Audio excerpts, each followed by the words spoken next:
बिस्मिल्लाहिर्रहमानिर्रहीम, अस्सलाम वालेकुम। इस वीडियो में हम आपको खौफ की वजह से ख्वाजा आसफ और अता तारड़ की तरफ से मारी गई बोंगियों पर राणा साहब बंदे नहीं टूट रहे थे पब्लिक में भी तो जाना। इमरान खान जो है ना, वो अब खुद अपने आप में एक सिस्टम बन चुका है, उसकी खुद की अपनी एस्टेब्लिशमेंट है। इस पर दिलचस्प मज़ाहिया और मालूमाती तबसरे दिखाएंगे। सबसे पहले ये क्लिप देखें। ये अक्टूबर नवंबर में 8 फरवरी के इलेक्शन पर अटैक करना चाहते हैं। ये अक्टूबर नवंबर का इंतजार करें, उसके बाद ये पार्लियामेंट से जो 8 फरवरी वाला इलेक्शन है उसको भी अटैक करेंगे।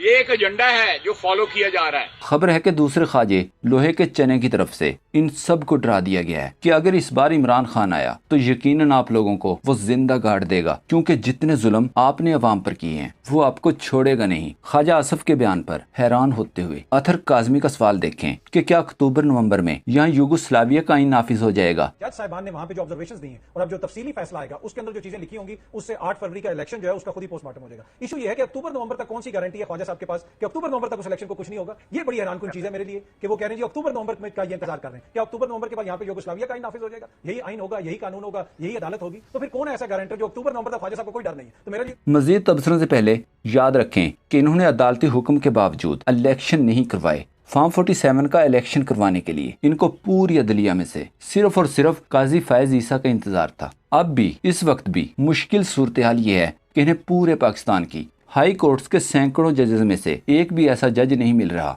जो सुप्रीम कोर्ट में तकरीबन अकेले रह जाने वाले काजी के साथ फॉर्म 47 की हिफाजत करने के लिए कंधे से कंधा मिलाकर बैठ सके। इसके लिए पीडीएम की खिदमत का तजर्बा रखने वाले रिटायर्ड जजेस तलाश किए जा रहे हैं। दूसरी तरफ पीटीआई के एमपीए एमएनएज ने भी लोटा बनने से साफ इनकार कर दिया है। बंदे इसलिए नहीं टूट रहे क्योंकि इमरान खान खुद अपने आप में सिस्टम बन गया है, इसकी खुद की अपनी एस्टेब्लिशमेंट है। इमरान खान जो है ना, वो अब खुद अपने आप में एक सिस्टम बन चुका है, उसकी खुद की अपनी एस्टेब्लिशमेंट है। उसने पाकिस्तान के आम लोगों को ख्वाब दिखाए हैं और एक अजीब सा शहर उसने पाकिस्तानियों के ऊपर तारी कर दिया है, और फिर उसके बाद एक भी बंदा नहीं टूटा। ये पाकिस्तान में नहीं होता था। बैठ के टीवी चैनल पे कहते हैं जी हम अगर अपनी वफादारी बदलेंगे हमारे हल्के में लोग हमें नहीं छोड़ेंगे, लोग हमें मारेंगे, हमें जलील करेंगे। ये है वो बदलता हुआ पाकिस्तान जहां पे फैसले चंद हाथों से और चंद ओहदों के हाथ से निकलकर ये फैसले पाकिस्तानियों के हाथों में जा रहे हैं। This is called democracy. Imran Riaz की तरफ से की गई ये बात दूसरे सहाफ़ी और अवाम ही नहीं बल्कि नून लीगी भी मानते हैं। नून लीगी मोहसिन रांझा से काशिफ अब्बासी ने सवाल किया, रांझा साहब बंदे नहीं टूट रहे थोड़े कोलों, कोई पक्का हाथ पाओ। जवाब सुने, बंदे टूटना चाहते हैं लेकिन अवाम से डरते हैं। राणा साहब बंदे नहीं टूट रहे थे जब जाएंगे पब्लिक में इनको तो अपना सियासी बका नजर आता है ना। दिल तो इनका इतना बेचैन है, अंदर से कोई अंदर इनके घुस के पूछे कि तुम टूटना चाहते हो कि नहीं टूटना चाहते, पता ही है ना कि जब जाहिर पब्लिक में भी तो जाना है। ये छोड़ना चाहते मैं छोड़ नहीं सकता क्योंकि पब्लिक इमरान खान के साथ है। याद रहे ख्वाजा से पहले मखसूस सीटें ना मिलने के सदमे की वजह से सियासी याजूज माजूज समझे जाने वाला तारड़ भी पीटीआई पर पाबंदी लगाने का ऐलान कर चुका है, जबकि तारड़ के फैसले के बाद साफियों में खवातीन की याजूज माजूजनी गरीदा ने भी पीटीआई को एक बार फिर 69वीं बार खत्म शुद्ध करार दे दिया है। पीटीआई एक ऐसी दीवार बन गई है जिसे अता तारड़ जैसे अताई याजूज माजूज की तरह सारी रात लंबी लंबी जुबानों से चाटते रहते हैं, फिर ये सोच के सो जाते हैं रात गए दीवार पतली हो गई है, सुबह तक 4 जुबानें और चलाएंगे ढह जाएगी। सुबह उठ के देखते हैं दीवार पहले से भी तगड़ी। काजी को एक्सटेंशन न मिलने के गम में ख्वाजा आसफ के बयान पर तज़ियाकार हबीब अकरम ने कहा, चोर की दाढ़ी में तिनका। ख्वाजा आसफ ने तस्लीम कर लिया कि न सिर्फ फरवरी का इलेक्शन इनकी कमजोरी है बल्कि जस्टिस काजी फैज ईसा इस धांधली ज़दा इलेक्शन के मुहाफिज भी हैं। इसीलिए ये कठपुतली हुकूमत इलेक्शन कमीशन कभी रिटायर्ड जजों का ट्रिब्यूनल बनाते हैं तो कभी जजेस को एक्सटेंशन देने की बात करते हैं। यही वजह है कि election commission election record tribunals में पेश करने से कतरा रहा है और मुसलसल भाग रहे हैं। मलिहा हाशमी ने ट्वीट किया, ख्वाजा आसफ की बातों में बरमला एतराफ नजर आ रहा है कि काजी फैज ईसा 8 फरवरी की इलेक्शन धांधली के मुहाफिज हैं। ख्वाजा आसफ को डर है कि काजी साहब रिटायर हो गए तो चोरी के मैंडेट की हिफाजत कौन करेगा। जासिम चट्टा ने लिखा, असल मामला कुछ और है। काजी अंदर से शदीद डरा हुआ है कि अगर इलेक्शन धांधली का मामला खुल गया सबके सामने आया हो जाएगा कि इसने क्या किरदार अदा किया। कमिश्नर चट्टा के पास बहुत मवाद है काजी के बारे में और अब ये सब छुपाने के लिए काजी का पावर में रहना बहुत जरूरी है। लेकिन बाबा जी फरमाते हैं कि सब पढ़े जाएंगे। इस पर शौकत बसरा ने ट्वीट किया, एस्टेब्लिशमेंट और काजी फैज ईसा को चाहिए कि कैप्टन सफदर, राना सनाउल्लाह, अता टर्टर और तलाल चौधरी को सुप्रीम कोर्ट का जज लगा दें। कौन सा मुल्क में कोई कानून और आइन है। नून लीगी तारड़ की तरफ से गम काजी पर मारी गई बोंगियों पर साफी सरल अलमीडा ने हैरान होते हुए लिखा, जितना आप नून लीग वालों को बोलता हुआ सुनते हैं, इतना ही ज्यादा आपको समझ आती जाती है कि लोग इनको क्यों सख्त नापसंद करते हैं। नून लीग को दफ्तर से खींच कर बाहर निकाला जाएगा। जाली मैंडेट वालों की गिदड़ भभकियां इंटरनेशनल मीडिया की खबर बनी रही। सना बुच्चा ने ट्वीट किया, मेरी थ्योरी ये है कि हुकूमत ने जानबूझकर तारड़ के मुंह से ये बात करवाई ताकि अगर ज्यादा लान तान हुई तो पार्टी की आदत आराम से कह देगी कि बच्चा है ना, जज्बाती हो गया था। मजीद कहा, नवाज शरीफ ने आज तक जब भी गड्ढा खोदा है इसमें वो खुद गिरे हैं, तजर्बे से भी कुछ नहीं सीखते। गरीदा फारूकी ने लिखा, हुकूमत का पीटीआई पर पाबंदी का फैसला, पीटीआई खत्म शुद्ध। इस पर फलक जावेद ने जवाब दिया, गरीदा जैसा तुम्हारा पीटीआई के जलसों में कुर्सियां गिनते हुए खाली जगह ढूंढने का ख्वाब हसरत ही रहा, ऐसे ही पीटीआई पर पाबंदी लगाने का ख्वाब भी हसरत ही रहेगा। गरीदा तुम बस अब खत्म शुद्ध। अपनी सहाफत को नून लीग के लिए कुर्बान करने वाले अब सार आलम ने कहा, इमरान खान खुद जानबूझकर शौक से जेल में बैठे हैं ताकि सियासी तौर पर और ज्यादा मकबूल हो सकें। इस पर मलिहा हाशमी ने जवाब दिया, अगर ऐसा है तो इमरान खान को निकाल कर नवाज शरीफ को जेल में डाल दें ताकि कुछ तो मकबूलियत हासिल हो। मियाँ साहब का ख्याल था कि ताकतवर हलकों की कबूलियत ही हमेशा की तरह इनका काम सीधा कर देगी, लेकिन अवाम ने 8 फरवरी को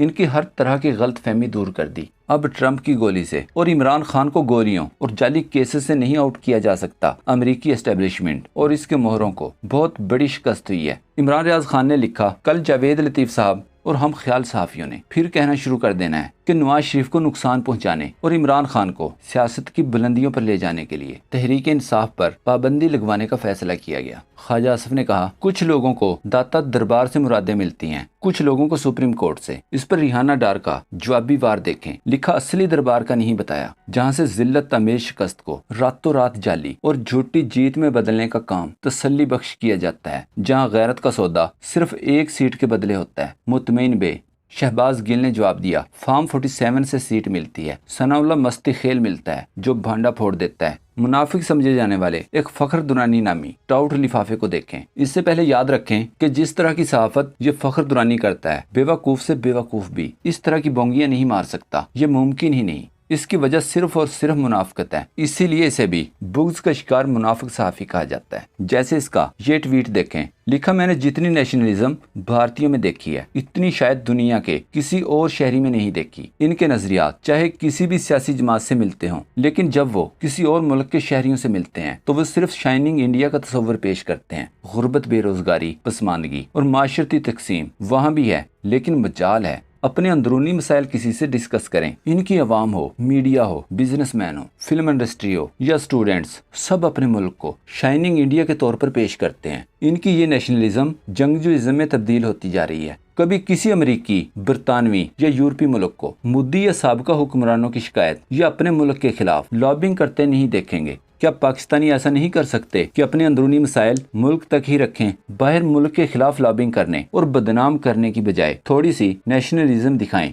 इस लिफाफे का मतलब था कि बैरून मुल्क भारतीय शहरी अपनी अंदरून मुल्क अवाम के लिए बाहर जाकर आवाज नहीं उठाते। इस पर बैरून मुल्क से दिया गया डॉक्टर वकास नवाज का जवाब सुने। लिखा, मुझे बहुत दुख होता है जब कोई साफी बगैर तहकीक के हकायक को रिसर्च किए बगैर यूं जज्बाती चूरन बेचता है और खुद को सहाफी या तहकीकाती सहाफी भी कहता है। फखर दुरानी साहब, लगता है आप अभी तक बस ननकाना साहब में आने वाले किसी भारतीय से मिले हैं। इतना महदूद जाविया भारतीय शहरी अपने मुल्क में होने वाली ज्यादतियों और फस्तायत पर खुलकर आवाज उठाते हैं। वो दुनिया को महज ताजमहल नहीं दिखाते बल्कि मोदी का आमराना रवैया भी दिखाते हैं। ओवरसीज में पाकिस्तानियों ने आवाज उठाने वाली बात दरअसल भारतीयों से सीखी है। हमेशा की तरह मैं सबूत और हक़ाइक़ से बात करूंगा। अपनी तहकीकात को वसी करें। अभी 2 माह कबल 24 अप्रैल 2024 को अमेरिकी कांग्रेस ने करारदाद 542 मंजूर की थी, जिसमें भारत में इंसानी हकूक और अक़लियतों के हकूक, फ्रीडम ऑफ एक्सप्रेशन से मुतल्लिक शदीद तशवीश का इजहार किया गया। ये करारदाद भारतीय अमरीकियों की कोशिश का नतीजा थी। एक और करारदाद 424 अक्टूबर 2023 को अमरीकी सेनेट में पेश की गई, जिसमें भारत में अक़लियतों के साथ होने वाली ज्यादतियों पर तनकीद की गई थी। करारदाद 542 की तरह ये वाली करारदाद भी इंडियन अमेरिकन शहरियों की काविश थी। मैंने इन करारदादों की तस्वीर लगा दी है, तो इससे आपकी ये बात तो फैक्चुअली गलत निकली कि भारतीय शहरी अपने मसाइल बाहर नहीं लाते। लिखा, आप लोगों का मसला ये है क्या आप बुराई को बुरा नहीं कहते, इसको बुराई कहने वाले को बुरा कहते हैं। आवाज उठाने से मुल्क बदनाम नहीं होता, बल्कि इंसानी हुकूक पामाल करने से मुल्क बदनाम होता है। लोगों को मावराए अदालत उठाने के खिलाफ आवाज उठाने से मुल्क बदनाम नहीं होता, बल्कि लोगों को